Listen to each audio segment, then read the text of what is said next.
नमस्कार, साफ संदेश से मैं अनिल कौशिक। न्यूज अपडेट 7 बजे कार्यक्रम में आप सभी दोस्तों का स्वागत है। दोस्तों, कार्यक्रम की शुरुआत आज भी हम कोरोना से ही करेंगे, क्योंकि कोरोना का आज दोस्तों जैसे देश में बम फटा हो, कल मामले कम आए थे और बेशक आज भी 9 स्टेटों में मामले कम आए हैं कल की बनिस्बत, लेकिन कुछ महाराष्ट्र, दिल्ली जैसी बड़ी स्टेटों में, बड़े राज्यों में दोस्तों जैसे कोरोना का बम फटा हो, बहुत तेजी के साथ और बड़ी संख्या में मामले आए हैं। और पूरा देश का अगर आकलन करें मामलों का, तो आज 3,60,960 मामले देश में आए और 3,293 लोगों की मौत हुई है।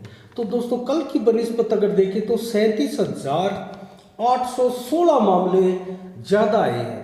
और ये ज़्यादा आप अंदाज़ा सहज रूप से लगा सकेंगे।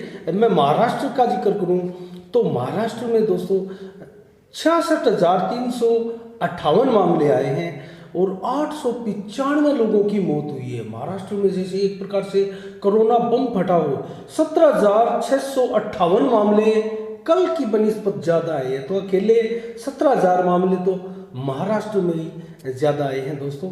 और इसके बाद में दिल्ली का जिक्र करें तो दिल्ली में लगभग 4,000 मामले ज़्यादा आए हैं और 381 लोगों की मौत हुई है। और इसके बाद में अगर सबसे ज़्यादा मामलों का देखें तो दोस्तों सबसे ज़्यादा केरल में बम फटा है। केरल में कोरोना बम फटा है और केरल में 10,924 मामले कल की बनिस्बत ज़्यादा आए हैं।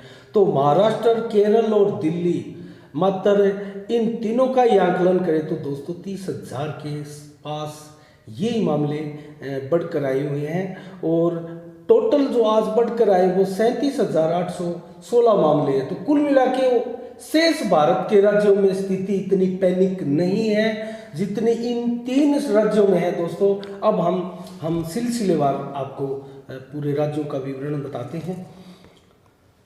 महाराष्ट्र में दोस्तों 66,358 मामले आए, 825 लोगों की मौत हुई है। हमने आपको बताया कल की बनिस्बत 17,658 मामले बढ़कर आए हैं। उत्तर प्रदेश ये वो राज्य है दोस्तों जिसमें 3 दिन हो गए, आज तीसरा दिन है, लगातार मामले घटकर आ रहे हैं। आज भी 32,993 मामले आए, कल की बनिस्बत 581 मामले कम आए और 265 लोगों की मौत हुई। मौत का ग्राफ जरूर दोस्तों कुछ न कुछ इन राज्यों में बढ़ता हुआ प्रतीत हुआ है। और लेकिन दोस्तों मामले जो संक्रमित है वो कम है। तो मौत का क्या कारण हो सकता है, क्या रीजन है? संभवतः जो ऑक्सीजन का एक पूरे देश में लहर चली थी ऑक्सीजन की कमी की दोस्तों, कहीं ना कहीं ये ऑक्सीजन की कमी की बदौलत हो रहा है। दोस्तों, हम आपको एक नई जानकारी अगर दें तो यूएई और सऊदी अरब से भी आज जो मदद ऑक्सीजन के रूप में भारत को मिलनी थी वो पहुंच चुकी है। कल हमने आपको बताया था ब्रिटेन से मदद मिली, 100 वेंटिलेटर ऑक्सीजन के टैंकर हमारे पहुंचे थे। तो दोस्तों, इस प्रकार से मदद मिलने का भारत को जो सिलसिला है वो लगातार जारी है। आज इजराइल ने भी कहा है कि भारत को हर संभव हम मदद देंगे। तो कुल मिला के विश्व के लगभग देश जो है, जो भारत के मैत्रिक सूची में आते हैं दोस्तों, उन सभी ने भारत को मदद देने का आश्वासन दिया है। और जिसमें रूस की जो स्पुतनिक वैक्सीन है दोस्तों, वो भी 1 मई को भारत पहुंचने वाली है। तो ये भी, इसमें भी बड़ा अचीवमेंट आएगा। और क्योंकि वैक्सीनेशन का जो कार्य है वो निश्चित रूप से भारत का जो वैक्सीनेशन कार्य है वो पूरी दुनिया में सबसे बड़ा जो वैक्सीनेशन कार्य है वो है। और इसके अंदर दोस्तों जो 1 मई को 18+ वालों को जो वैक्सीन का टीकाकरण का कार्य शुरू होगा, वो दुनिया का बहुत बड़ा टीकाकरण कार्य प्रारंभ होने जा रहा है दोस्तों। भारत में अगर देखें तो 18+ वालों की तादाद जो है, आबादी, जनसंख्या है वो 100 करोड़ के लगभग है।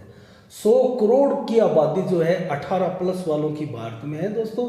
तो इसका मतलब आप अंदाज़ा लगा सकते हैं किस स्तर का वैक्सीनेशन भारत में और पूरी दुनिया को एकदम देखने वाला, आईना दिखाने वाला प्रारंभ होने जा रहा है। और लेकिन हमें संतुष्टि तब मिलेगी, देश में शांति तब होगी और देश राहत महसूस तब करेगा जब कोरोना के मामले जो है वो एकदम से नीचे आने लग जाएंगे और ये मामले एकदम से शांत होने लग जाएंगे, मौत का ग्राफ नीचे आ जाएगा, ऑक्सीजन की किल्लत मिट जाएगी। तो दोस्तों इसके बाद में हम कर्नाटक का जिक्र करते हैं। कर्नाटक में दोस्तों 31,830 मामले आए, कल की बनिस्बत 2,086 मामले बढ़कर आए हैं। और दिल्ली में हमने आपको बता ही दिया 24,149 मामले आए हैं, 381 मौतें हुई है दोस्तों, कल की बनिस्बत 3948 मामले बढ़कर आए हैं। इसके बाद में मध्य प्रदेश का अगर जिक्र करें दोस्तों, तो मध्य प्रदेश में भी 13,417 मामले आए हैं, कल 12,686 आए। आंशिक रूप से ही सही 731 मामलों की बढ़त मध्य प्रदेश से भी आई है। और छत्तीसगढ़ का अगर जिक्र करें तो छत्तीसगढ़ में लगातार घटकर मामले आ रहे हैं दोस्तों। और ये छत्तीसगढ़ में मामले घटकर आने का सिलसिला चौथा दिन हो गया, आज लगातार घटकर आ रहे हैं। 14,893 मामले आए, कल की बनिस्बत 191 मामले कम आए हैं और 296 लोगों की मौतें हुई है।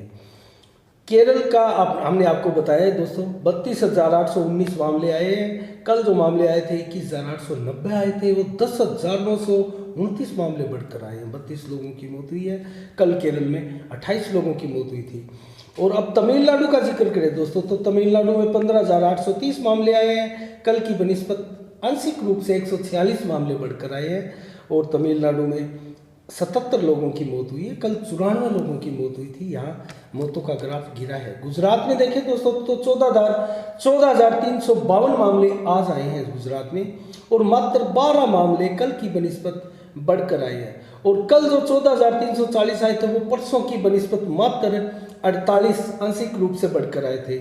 और अगर परसों का भी आकलन करें दोस्तों तो 195 आंशिक रूप से पहले दिन के मुकाबले बढ़कर आए थे। उससे भी पहले जाए तो 293 मामले बढ़े थे। तो गुजरात में लगभग स्थिति जो है कोरोना की नियंत्रण में कही जा सकती है। 177 लोगों की गुजरात में मौत हुई है। इसके बाद में राजस्थान का जिक्र करें दोस्तों, तो राजस्थान में 16,089 मामले आए हैं, 21 लोगों की 121 लोगों की माफ कीजिएगा मौत हुई है, कल 84 लोगों की मौत हुई थी। और ये 349 मामले कल की बनिस्बत बढ़कर आए हैं। तो राजस्थान में लगातार ग्राफ बढ़त क्रम में है। इसके बाद में पश्चिम बंगाल का देखें दोस्तों, तो 16,473 मामले पश्चिम बंगाल में आज 24 घंटे में आए हैं, और 411 मामले कल की बनिस्बत बढ़कर आए हैं। 73 लोगों की पश्चिम बंगाल में मौतें हुई है। हरियाणा का मामला देखें दोस्तों, तो 11,931 मामले आए हैं, कल की बनिस्बत 427 मामले बढ़कर आए हैं, और 84 लोगों की मौत हुई है।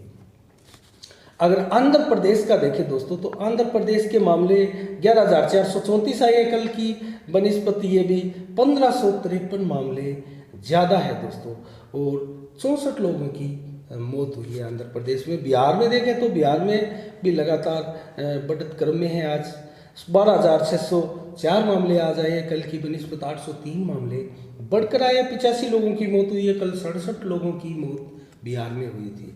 तेलंगाना में देखें दोस्तों, तो तेलंगाना भी ऐसा राज्य है जहां मामले आज घटकर आए हैं। 8,061 मामले मात्र आए हैं, कल 10,122 मामले आए थे। तो तेलंगाना में लगभग 206 मामले घटकर आए हैं दोस्तों, माफ़ कीजिएगा 2,000 मामले घटकर आए हैं तेलंगाना में। 56 लोगों की तेलंगाना में मौतें हुई हैं। उड़ीसा में देखें दोस्तों, तो उड़ीसा का ग्राफ 6,073 मामले आज आए हैं, और कल की बनिस्बत उड़ीसा में घटकर आए हैं 526 मामले घटकर आए हैं कल की बनिस्बत। तो कुल मिला के 10 मौतें उड़ीसा में हुई है। झारखंड में देखें दोस्तों, तो झारखंड में 6,020 मामले आज आए हैं, और 131 लोगों की मौत हुई है। 479 मामले कल की बनिस्बत झारखंड में बढ़कर आए हैं। पंजाब में अगर देखें तो पंजाब में 5,916 मामले आए हैं, कल 6,276 आए थे। 360 मामले घटकर आए हैं पंजाब में। तो पंजाब में से भी हमारे लिए खुशी की खबर है। लेकिन कुल मिला के हमने आपको बताया था दोस्तों, केरल, दिल्ली और महाराष्ट्र का ग्राफ ही आज बहुत ज़्यादा था, और महाराष्ट्र में तो और केरल में तो जैसे बम फटा हो। और इसके बाद में अगर गोवा का मामला देखें दोस्तों, तो 2110 मामले आए हैं, और कल की बनिस्बत 211 मामले घटकर आए हैं गोवा में, और 31 लोगों की मौत हुई है। कल 38 लोगों की मौत गोवा में हुई थी। हिमाचल प्रदेश का देखें तो 2157 मामले आए हैं, कल की बनिस्बत 465 मामले बढ़कर आए हैं। 24 लोगों की हिमाचल में मौत हुई है। उत्तराखंड का देखें दोस्तों तो 5,703 मामले आए हैं, कल की बनस्पत 755 मामले बढ़कर आए हैं उत्तराखंड में, और 96 लोगों की मौतें हुई है।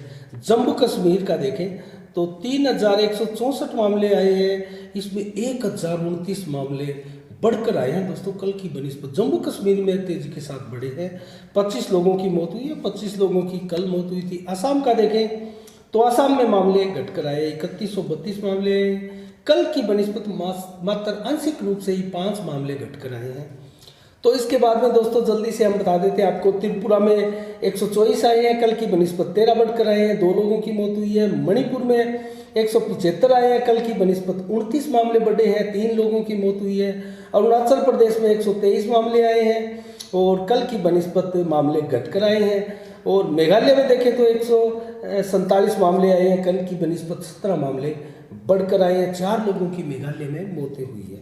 लद्दाख में देखें तो दोस्तों 140 आए हैं, कल 145 आए थे, मात्र 5 मामले घटकर आए हैं, 1 लोग की मौत हुई है। नागालैंड में देखें दोस्तों तो 207 मामले आए हैं, कल 55 मामले आए थे, आज बढ़कर आए हैं, 152 मामले बढ़े हैं, 1 की कोरोना से मौत हुई है। सिक्किम में देखें दोस्तों तो कल 23 आए थे, आज 97 मामले आए हैं और 2 लोगों की कोरोना से मौत हुई है, 74 मामले बढ़कर आए हैं। मिजोरम का देखें ग्राफ तो 229 मामले आए हैं, कल 103 मामले आए थे मिजोरम में, और मौत किसी की नहीं हुई है, 126 मामले बढ़कर आए हैं।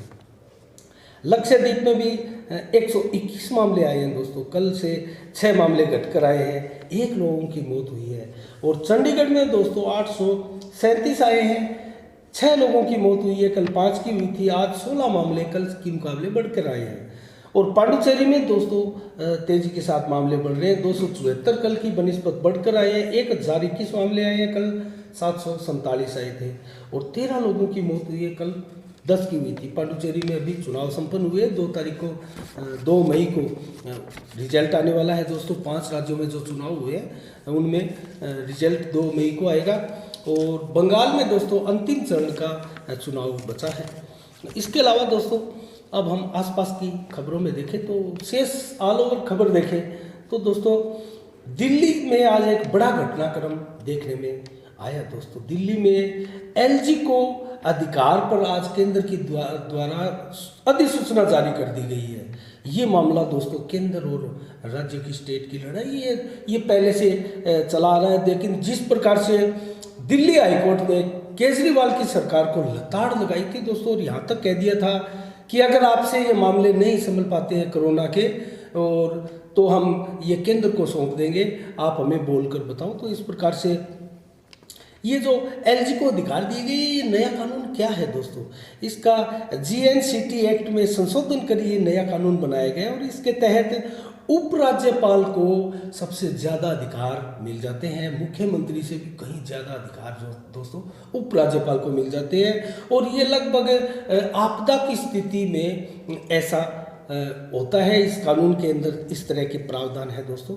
और वैसे सुप्रीम कोर्ट ने भी वैक्सीन और ऑक्सीजन के लिए केंद्र सरकार से जवाब मांगा है और जानकारियां मांगी है कि संपूर्ण जानकारी हमें दी जाए, किस प्रकार का वैक्सीनेशन कार्य, आगे वैक्सीन का निर्माण किस प्रकार से हो रहा है और ऑक्सीजन की व्यवस्थाएं आपने किस स्तर पर की है और कहां कहां से किस प्रकार से कितनी ऑक्सीजन आ रही है, कितने प्लांट आप लगा रहे हैं, इसके बाबत सुप्रीम कोर्ट जो है वो आश्वस्त होना चाहता है। तो दोस्तों ये हमारी संवैधानिक संस्था है सुप्रीम कोर्ट, हाई कोर्ट। और दोस्तों इस प्रकार की आपदा जो देश में आई हुई है और तरह तरह से राज्य जो त्रस्त हो रहे हैं ऑक्सीजन से, किसी प्रकार के वेंटिलेटर की जो समस्या है उससे और तरह तरह की समस्याओं से, जिस प्रकार से राज्य जो है राज्यों में पैनिक हो रही है स्थिति, उसको देखते हुए हाई कोर्ट और सुप्रीम कोर्ट अपने आप में संज्ञान मामलों का ले रहे हैं और ये अच्छी बात है। और अब अगर संज्ञान ये संवैधानिक संस्थाएं नहीं लेगी तो कब लेगी, ये भी एक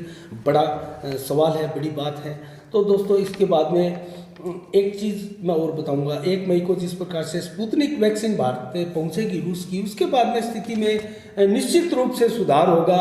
और कुल मिला के ये जो स्थिति चल रही है आज, जिस प्रकार से देश में मामले ज़्यादा बढ़कर आए हैं दोस्तों, हम बता रहे थे विश्व के जो विशेषज्ञ हैं, कल भी हमने आपको बताया था और हमारा अनुमान बताया था कि हम चरम पर आ चुके हैं, लेकिन ऐसा दिखाई नहीं देता दोस्तों। 2 दिन मामले कम आते हैं, लेकिन एक दिन अचानक से देश में बम फूटने जैसी ये आंकड़े आते हैं।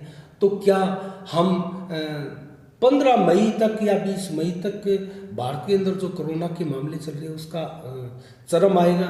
तो ये स्थितियां दोस्तों आगे भविष्य पर निर्भर है। जिस प्रकार से आज बढ़कर मामले आए हैं दोस्तों, उससे आप और हम सब में निराशा हुई है। लेकिन एक चीज़ मैं कहना चाहूँगा दोस्तों, ये जो मामले बढ़े हैं, हमने आपको बताया भी था, मात्र 3 स्टेट, केरल, दिल्ली और महाराष्ट्र।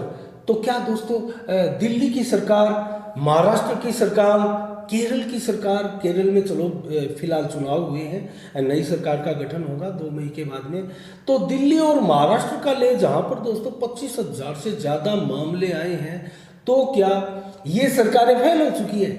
इन सरकारों से क्या कोरोना का सिस्टम जो है संभाले नहीं संभल रहा है? तो क्या यहाँ पर सुप्रीम कोर्ट और वहाँ की जो हाई कोर्ट है उनको क्या संज्ञान लेना चाहिए ऐसे मामलों का? क्या केंद्र को संज्ञान लेना चाहिए? क्या केंद्र को अपने हाथ में नहीं ले लेनी चाहिए ऐसी यहाँ की परिस्थितियाँ, यहाँ की स्थितियाँ? तो दोस्तों एक चीज़ पर मैं चर्चा करना चाहूँगा आज। आप भी इसमें अपनी राय चैनल के माध्यम से हमारे कमेंट्स बॉक्स में आके लिख सकते हैं। जिस प्रकार से नरेंद्र मोदी द्वारा जो प्रथम लहर के दौरान लॉकडाउन लगाया गया था दोस्तों, और उसके बाद में 15-20 दिन में, महीने के अंदर पूरे देश में कोरोना का ग्राफ बहुत तेज़ी के साथ नीचे आया और स्थिति पूरी तरह से भारत सरकार के नियंत्रण में दिखाई दी। और आप हम सबको भी इस प्रकार का एक आश्वासन, एक एहसास जिस प्रकार हुआ था, क्या इस प्रकार का एहसास आपको 15-20 दिन में, महीने में हो सकता है? आपको लगता है कि 15-20 दिन, महीने या 2 महीने में इसी प्रकार अगर सिलसिला चलता रहा और राज्य सरकारें अपने अपने स्तर पर कोई लॉकडाउन लगा रही है, कोई हटा रही है, कोई नए आदेश जारी कर रही है, कोई उसमें ढिलाई कर रही है, कोई 1 हफ्ते का लगा रही है, कोई आगे विचार कर रही है, तो क्या इस अधेड़ बूंद में इसी तरह चलते हुए हम कोरोना को कम कर पाएंगे? क्या कोरोना की चेन को तोड़ पाएंगे? ये बहुत बड़ा सवाल है दोस्तों। आप लोग इसके ऊपर कमेंट कर सकते हैं, हम आपके कमेंट्स को शामिल भी करेंगे इसके अंदर।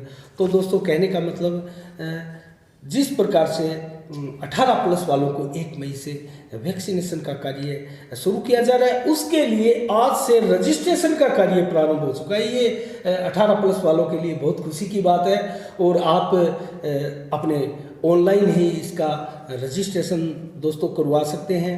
और जिस प्रकार से दिल्ली में ऑक्सीजन की बड़ी कालाबाजारी जो आ रही है दोस्तों, उसके ऊपर हम आपको बताना चाहेंगे कि 30-30 हज़ार में एक ऑक्सीजन का सिलेंडर जो है दिल्ली में बिक रहा है। और दिल्ली की व्यवस्थाएं जैसे दोस्तों एक तरीके से फ्लॉप हो चुकी है और दिल्ली में मामले भी कम नहीं हो रहे हैं। और एक दिन अगर मामले कम भी होते हैं, 2 दिन कम भी होते हैं, तो अचानक से वहाँ बम फटने जैसी स्थितियाँ होती है और ऑक्सीजन को लेकर एक प्रकार से अराजकता का जैसा माहौल है। और अस्पतालों से जैसी तस्वीरें आ रही है, हाईकोर्ट ने भी, दिल्ली हाईकोर्ट ने कहा है कि जिस प्रकार की तस्वीरें, मार्मिक तस्वीरें हमारे सामने आ रही है, हम उन तस्वीर को देखकर चुप नहीं रह सकते हैं। हमारा यही बोलने का समय है और हमने संज्ञान लिया है। आप अगर सक्षम हो तो आप हमें बताओ, अन्यथा हम आपकी जो सरकार की व्यवस्था है वो केंद्र से कहेंगे, केंद्र के अधीन सौंप देंगे। तो इस प्रकार की हाईकोर्ट ने टिप्पणियां की है दोस्तों, ये कुल मिला के दिल्ली के लिए बेहद शर्मनाक है। और जिस प्रकार से दोस्तों केजरीवाल तरह तरह के बयान देने में मास्टर हैं, सभी राज्यों से पीछे 2 दिन पहले उन्होंने घोषणा की थी, तो कम से कम मुख्यमंत्री वाले गुण जो है केजरीवाल अपने आप में दिखा नहीं रहे हैं। एक सिंसियर, एक बढ़िया मुख्यमंत्री की तरह जो है पेश नहीं आ रहे। सबसे देश में अलग मुख्यमंत्री के रूप में अपने आप को दिखाने का प्रयास जो केजरीवाल लगातार करते आ रहे हैं, उसमें कहीं ना कहीं मार खाते हैं, परिस्थितियों से जो है जूझ नहीं पाते और परिस्थितियों पर अंकुश नहीं लगा पाते ऐसी परिस्थितियों पर। तो इस प्रकार की जो अराजकता का माहौल है दोस्तों, दिल्ली के मुख्यमंत्री बहुत बड़ा पद होता है दोस्तों, सारे अधिकार उनके पास होते हैं, वो ले सकते हैं। लेकिन दोस्तों जिस प्रकार से अधिसूचना जारी कर एलजी को अधिकार का ये सिस्टम चला है। तो कुल मिला के राज्यपाल के पास अब अधिकार आ जाएंगे। अब दिल्ली की स्थिति में क्या आगे सुधार होता है, किस प्रकार राज्यपाल सुधार कर पाते हैं, ये भी देखने वाली बात है। अब जिक्र करेंगे दोस्तों भादरा का। हमने आपको अलग से एक वीडियो भी डाला है भादरा का। और भादरा में दोस्तों कुल मिला के जो भादरा की स्थिति चल रही है, 11 बजे तक दुकानें बंद, 11 बजे के बाद में दुकानें बंद होने का और जो गाइडलाइंस राजस्थान सरकार की है उसको अगर देखें तो दोस्तों आधा घंटा से 1 घंटा तक लेट भादरा में चल रहा है इसका सिस्टम जो है। प्रशासन है उतनी सख्ताई के साथ इसके अंदर योगदान नहीं दे पा रहा है। ये हमने कल भी देखा था और आज भी देखा है। सख्ताई जरूर प्रशासन कर रहा है दोस्तों, पुलिस प्रशासन कर रहा है, उनके साथ में प्रशासन तहसील का और एसडीएम उपखंड कार्यालय के भी प्रशासन साथ में होते हैं और नगर पालिका के भी अधिशासी अधिकारी सहित कर्मचारी उनके साथ में होते हैं। लेकिन दोस्तों जिस प्रकार की सख्ताई करने की आवश्यकता है, ठीक है, हमने अलग से वीडियो डाला है, उसमें आप देखिएगा हवलदार जी लक्ष्मण सिंह जी जो है बहुत ही शानदार ड्यूटी करते हैं। ये लगातार हमने पहले भी आपको बताया था और इनकी पूरा बाजार सराहना भी करता है दोस्तों। तो जिस प्रकार से लक्ष्मण सिंह जी ने हमें आंकड़े बताए, कल भी चालान कटे थे लोगों के, आज भी लगातार काटे जा रहे हैं और आज का टारगेट भी उन्होंने बताया था। तो क्या मात्र चालान काटने से, स्वयं लक्ष्मण सिंह जी ने ये स्वीकार भी किया था कि ये व्यवस्थाएं जो है पर्याप्त नहीं है। दोस्तों हमने एक सवाल भी उनसे पूछा था कि आप संतुष्ट है इससे कोरोना की चैन रुकेगी? जिस प्रकार की व्यवस्थाएं चल रही है, जिस प्रकार की ढीला मस्ती बाजार में चल रही है और जिस प्रकार की अनावश्यक दुकानें भी खुल रही है, तो क्या इससे कोरोना की चैन टूटेगी? तो उस पर क्या कहा आपने हवलदार लक्ष्मण सिंह ने, ये भी आप वीडियो में देखिएगा। तो इस प्रकार से एक वीडियो हमने दोपहर में डाला है जो सुबह 10:30 बजे से और 11:30 बजे तक हमने किया था दोस्तों। तो उसके बीच का वीडियो है, जरूर देखिएगा। और दोस्तों आज के 7 बजे में हम लगभग इतना ही कहेंगे। और आज वैक्सीनेशन का कार्य भादरा में नहीं हुआ है दोस्तों। और जो कल पॉजिटिव आए थे दोस्तों भादरा में, उनकी संख्या अगर देखें तो दोस्तों कल 49 पॉजिटिव भादरा में आए हैं दोस्तों। ये एक चिंता की बात है। और उनमें से 3 पॉजिटिव ऐसे थे दोस्तों जो रिपीट हुए हैं, दोबारा से उनकी नेगेटिव रिपोर्ट पॉजिटिव आई है। तो इस प्रकार से अगर आकलन करें दोस्तों तो 36 नेगेटिव भी हुए हैं। जो पॉजिटिव थे 36 नेगेटिव भी हुए हैं। तो ये रिकवर हम मान सकते हैं 36। तो ऐसी खबरें हैं, मिश्रित खबरें हैं। 49 के लगभग नए पॉजिटिव आए हैं। उनको मिलाकर अगर देखें तो भादरा में कोरोना के कुल एक्टिव मरीज जो है 380 का आंकड़ा पार कर जाते हैं दोस्तों। 380 का आंकड़ा पार कर जाते हैं। और आज जैसे वैक्सीनेशन नहीं हुआ, कल एक मात्र 186 के लगभग वैक्सीनेशन हुआ और परसों वैक्सीनेशन नहीं हुआ। तो इस प्रकार की व्यवस्था है। जिला हेडक्वार्टर से वैक्सीन नहीं मिल पा रही है। क्या है राजस्थान में वैक्सीन की स्थिति, इसका भी हम कल प्रयास करेंगे। हनुमानगढ़ में वैक्सीन की क्या स्थितियाँ हैं तो इसका भी हम आपको विस्तार से बताएंगे दोस्तों। राजस्थान को कितनी वैक्सीन मिल रही है प्रयास करेंगे, ये भी आंकड़े आपको बताए। तो इस प्रकार से दोस्तों वैक्सीनेशन का कार्य ढीला मस्ती में चल रहा है। और आज वैक्सीनेशन भादरा में कहीं भी नहीं हुआ। कल के लिए कल फिर आपको पूरा विस्तृत समाचार भादरा कस्बे का हम बताएंगे। और वीडियो जरूर देखिएगा दोस्तों, उस पर सारी आज दिन भर की घटनाक्रमों का हमने किस प्रकार से विवरण दिया है उसका आप जरूर अवलोकन कीजिएगा, देखिएगा। अच्छा लगे तो शेयर कीजिएगा, सब्सक्राइब चैनल को जरूर कीजिएगा दोस्तों। तो इस प्रकार से आज के 7 बजे में इतना ही दोस्तों। कल ठीक 7 बजे फिर नई खबरों के साथ और सच्ची, निडर, विश्वसनीय खबरों के साथ आपके सामने फिर हाजिर होंगे। तब तक के लिए मुझे दीजिएगा इजाज़त। साफ संदेश से मैं अनिल कौशिक, नमस्कार, जय भारत, जय जय राजस्थान।